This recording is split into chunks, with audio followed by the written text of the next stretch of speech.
बागेश्वर धाम सरकार हनुमान भक्त या जादू टोना, आरोप में कितनी सच्चाई कितना झूठ। बागेश्वर धाम सरकार धीरेन्द्र कृष्ण शास्त्री का दावा है कि उन्हें कोई चमत्कार नहीं आता, वो तो बस हनुमान जी से प्रार्थना करते हैं। उनके मुताबिक वो टारगेट पर इसलिए हैं क्योंकि उन्होंने सनातन का झंडा बुलंद किया है, धर्मांतरण रोका है, घर वापसी कराई है।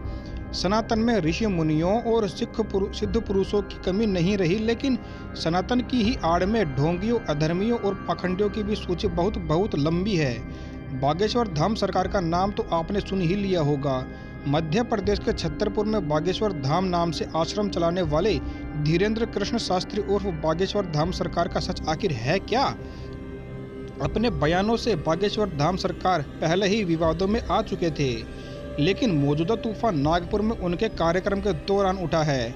धीरेन्द्र कृष्ण शास्त्री वहां राम कथा करने पहुंचे थे, लेकिन अखिल भारतीय अंधश्रद्धा निर्मूलन समिति ने आरोप लगा दिया कि दिव्य दरबार और प्रेत दरबार की आड़ में धीरेन्द्र शास्त्री जादू टोना करते हैं। इस बीच ऐसे वीडियो वायरल हुए जहां धीरेन्द्र कृष्ण शास्त्री अपने भक्तों के बीच कथित चमत्कार करते हुए दिखाई दिए।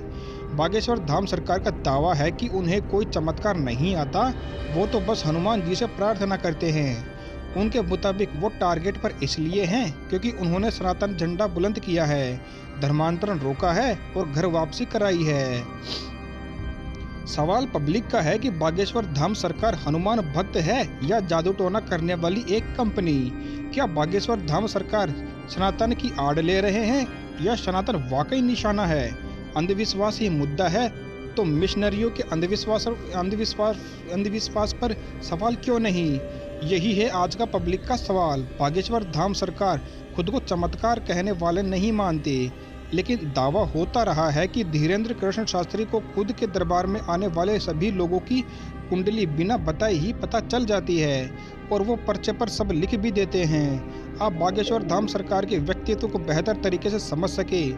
उनमें तेवर तो है ही सही है, लेकिन गलत है। मैं दर्शकों के विवेक पर छोड़ता हूँ ये बात।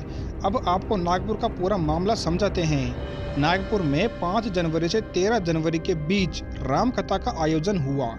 इस कार्यक्रम में बागेश्वर धाम सरकार 5 से 11 जनवरी तक मौजूद रही। 8 जनवरी को केंद्रीय मंत्री नितिन गडकरी, इससे एक दिन पहले 7 जनवरी को महाराष्ट्र के डिप्टी सीएम देवेंद्र फडणवीस बागेश्वर धाम सरकार के राम कथा कार्यक्रम में पहुंचे थे। 8 जनवरी को अखिल भारतीय अंधश्रद्धा निर्मूलन समिति ने नागपुर पुलिस को चिट्ठी लिखकर धीरेन्द्र शास्त्री को कथित अंधविश्वास के नाम पर सवालों को घेरे में कर लिया था। समिति ने बागेश्वर धाम सरकार को चमत्कार साबित करने नहीं तो 30 लाख रुपए देने का चैलेंज तक दे दिया था। चैलेंज को स्वीकार किए बिना ही बागेश्वर धाम सरकार 11 जनवरी को नागपुर से चले गए तो समिति ने कहा कि वो डर के भाग गए हैं, क्योंकि राम कथा का कार्यक्रम तो 13 जनवरी तक का था। राम कथा के निमंत्रण पत्र में 13 जनवरी तक ही कार्यक्रम की बात है। हालांकि बागेश्वर धाम के मुताबिक धीरेन्द्र कृष्ण शास्त्री का कार्यक्रम 11 जनवरी तक का ही था। अंधश्रद्धा निर्मूलन समिति के राष्ट्रीय संयोजक श्याम मानव का यह बयान सुनिए। खुद पर हो रहे विवादों के बीच धीरेन्द्र कृष्ण शास्त्री छत्तीसगढ़ के रायपुर में रामकथा कार्यक्रम में पहुंच चुके हैं। वो अपने बचाव में सनातन धर्मांतरण, घर वापसी जैसे मुद्दों को उठाते हैं। बागेश्वर धाम सरकार का बयान सुनवाऊं, उससे पहले सुनिए धर्मांतरण के आरोपों पर छत्तीसगढ़ सरकार के मंत्री कवासी लखमा ने भी बागेश्वर धाम सरकार के खिलाफ कैसे मोर्चे खोल दिया है। धीरेन्द्र कृष्ण शास्त्री के खिलाफ अचानक उठे हंगामे के पीछे क्या कोई खास वजह है? क्या कोई इकोसिस्टम सियासी वजहों के कारण उनके पीछे पड़ा हुआ है? क्योंकि अगर अंधविश्वास पर जब सवाल उठेंगे तो मामला ईसाई मिशनरियों का भी उठेगा। सवाल झाड़ फूक करने वाले पीर बाबाओं पर भी उठेगा। मैं यहाँ साफ कर दूं कि मैं ना तो किसी तरह के अंधविश्वास का समर्थन करता हूँ, ना ही कोई तुलना कर रहा हूँ कि अंधविश्वास अच्छा है, उनका अंधविश्वास बुरा है।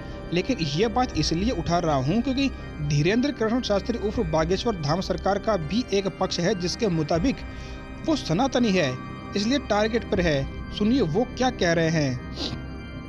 सवाल पब्लिक का, बागेश्वर धाम सरकार पर अंधविश्वास फैलाने के आरोपों में कितनी सच्चाई है, ये पब्लिक का सवाल है। बागेश्वर धाम सरकार पर उठे विवाद में सनातन धर्म की एंट्री क्यों हो गई है, ये पब्लिक का सवाल है। बागेश्वर धाम सरकार बहाना है, क्या असली लड़ाई है अंधविश्वास वर्सेस धर्मांतरण की है, ये पब्लिक का सवाल है। तो अब देखना होगा कि इस कहानी में आगे नया मोड़ क्या आता है। उसके लिए आप बने रहिए हमारे साथ।